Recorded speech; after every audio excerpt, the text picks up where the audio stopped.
মানিকগঞ্জ জেলার খুচরা সার বিক্রেতাদের মানববন্ধন।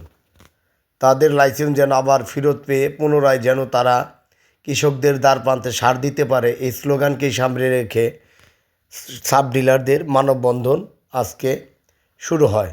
ডিসি অফিসের সামনে এই মানববন্ধন করেন মানিকগঞ্জ জেলার প্রত্যেকটি ওয়ার্ড ভিত্তিক সাব ডিলার। তাদের দাবি, তারা ন্যায্য মূল্যে সার বিক্রি করেন, তারা কৃষকদের মাঝে সার দিয়ে কৃষকদের সবসময় উপকার করে থাকেন।